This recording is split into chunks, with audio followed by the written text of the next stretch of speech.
Hello everyone, welcome to all of you.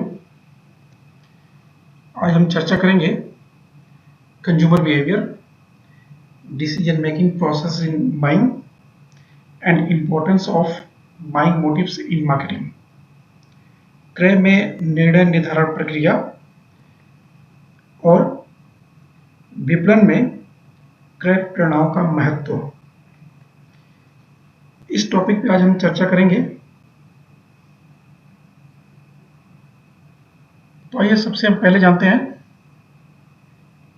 Decision making process in buying, क्रय में निर्णय निर्धारण प्रक्रिया। किसी वस्तु के क्रय संबंधी निर्णय लेने में एक प्रक्रिया को अपनाया जाता है जिसे हम निर्णय निर्धारण प्रक्रिया के नाम से पुकारते हैं। Decision making process in buying, steps involve in the buying process are describe below.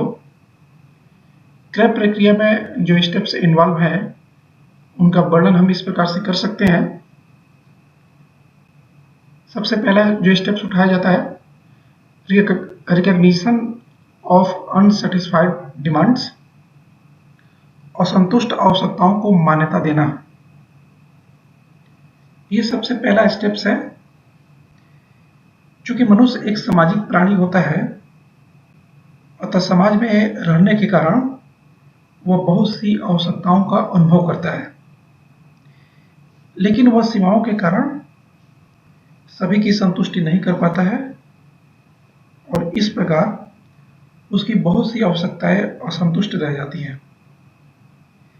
कभी कभी वह इन असंतुष्ट आवश्यकताओं में से कुछ को मान्यता दे देता है, अर्थात उनको महत्व दे देता है। इसका मतलब ये हुआ कि वह उनको संतुष्ट करने का निर्णय ले लेता है, जिसके लिए वह धन की व्यवस्था करता है। इसके बाद दूसरा जो स्टेप्स उठाया जाता है, आइडेंटिफिकेशन ऑफ अल्टरनेटिव्स, विकल्पों की पहचान करना। ये दूसरा स्टेप्स है। जब किसी आवश्यकता की पूर्ति करने का निर्णय एक व्यक्ति के द्वारा ले लिया जाता है, तो फिर यह निर्णय उस व्यक्ति के द्वारा करना पड़ता है कि विभिन्न प्रकार के विकल्पों में से किस विकल्प का चुनाव उसके द्वारा किया जाए। विकल्पों की खोज करने एवं निर्णय लेने में बहुत से घटक प्रभाव डालते हैं, जैसे धन की मात्रा, उपभोक्ता का पिछला अनुभव, मित्रों का अनुभव एवं उनका आग्रह, विभिन्न वस्तुओं के संबंध में विज्ञापन, विक्रेता की ख्याति इत्यादि बहुत सारे घटक विकल्पों की खोज करने में और निर्णय लेने में बहुत ही महत्वपूर्ण भूमिका निभाते हैं। इसके बाद तीसरा जो स्टेप्स उठाया जाता है, इवैल्यूएशन ऑफ अल्टरनेटिव्स, विकल्पों का मूल्यांकन करना।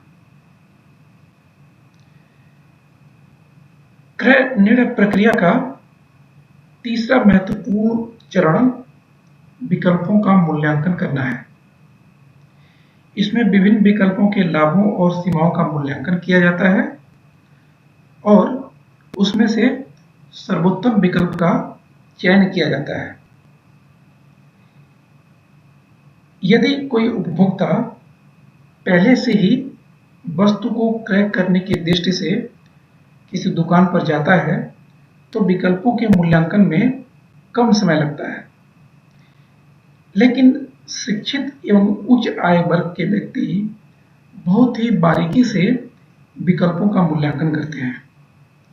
इसमें उपभोक्ता का अनुभव, मित्रों का सलाह सुझाव, ब्रांडों के प्रति झुकाव, पारिवारिक सदस्यों की सहमतियां इत्यादि बहुत सी बातें मुख्य रूप से प्रभाव डालती हैं। इसके बाद चौथा स्टेप्स उठाया जाता है परचेज डिसीजन, क्रय निर्णय। जब एक व्यक्ति अपनी असंतुष्ट आवश्यकताओं को मान्यता दे देता है तो फिर वह विभिन्न प्रकार के विकल्पों का विश्लेषण करता है और मूल्यांकन करके किसी खास वस्तु व ब्रांड को क्रय करने का निर्णय लेता है। इसको हम परचेज डिसीजन, क्रय निर्णय के नाम से पुकारते हैं। और पांचवा और अंतिम स्टेप्स पोस्ट परचेज इवैल्यूएशन, क्रय उपरांत मूल्यांकन। एक विपणन प्रबंधक को उपभोक्ता की भावनाओं का मूल्यांकन करना चाहिए और यह पता लगाना चाहिए कि उपभोक्ता पूर्णतः संतुष्ट है या नहीं।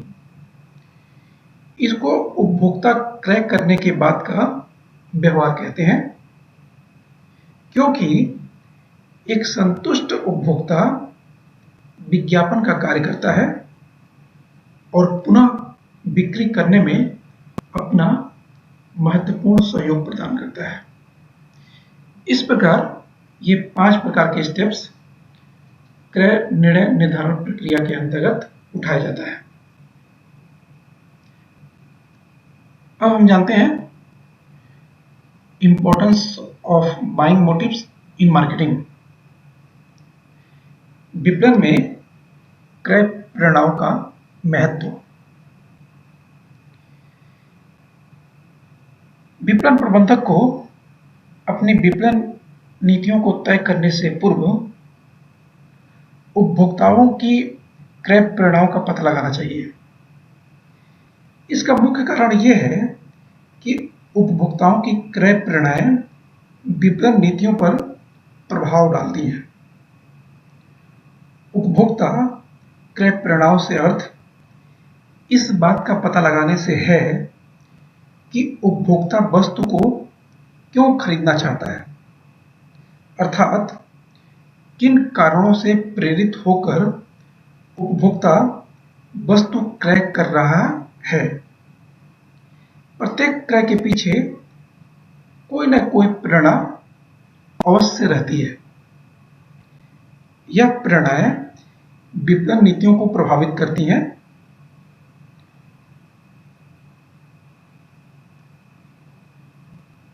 क्रय प्रेरणाएं निम्न प्रकार से विपणन पर प्रभाव डालती हैं।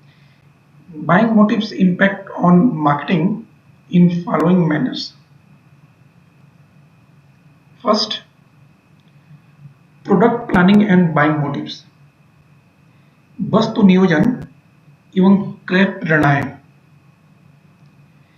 यदि उपभोक्ता किसी वस्तु को अच्छा पैकेजिंग चाहता है या किसी विशेष रंग, रूप व डिजाइन पर जोर देता है तो वस्तु नियोजन करते समय इसका ध्यान अवश्य ही रखा जाना चाहिए।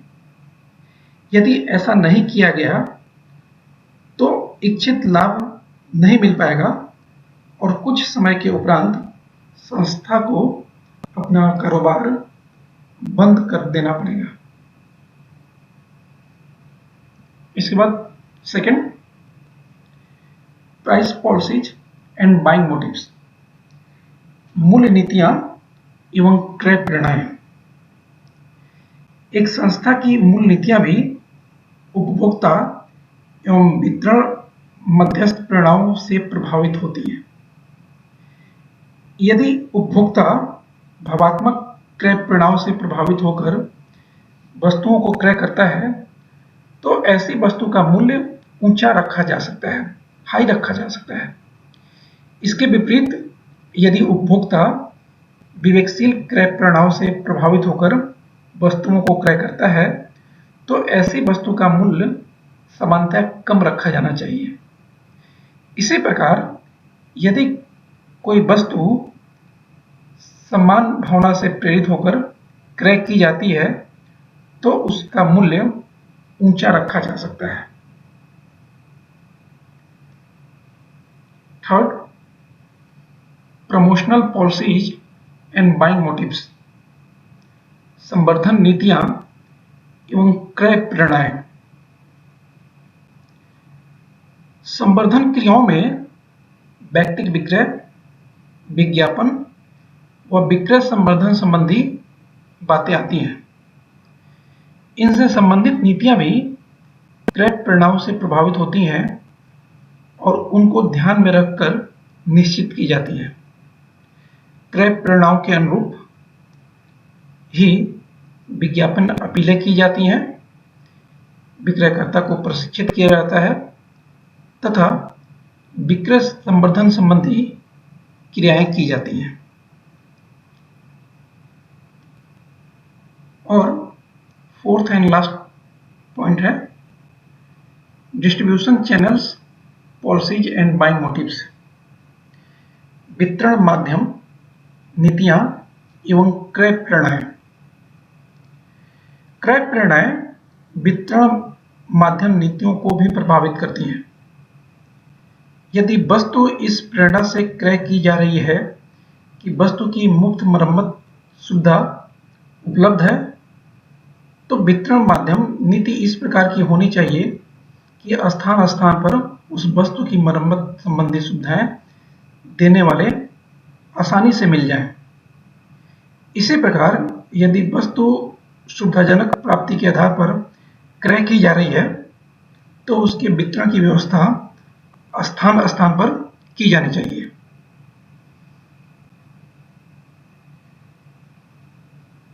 तो आज के लिए बस इतना ही। नेक्स्ट टाइम हम लोग मिलेंगे नए टॉपिक के साथ। तब तक आप सभी को धन्यवाद। Thank you.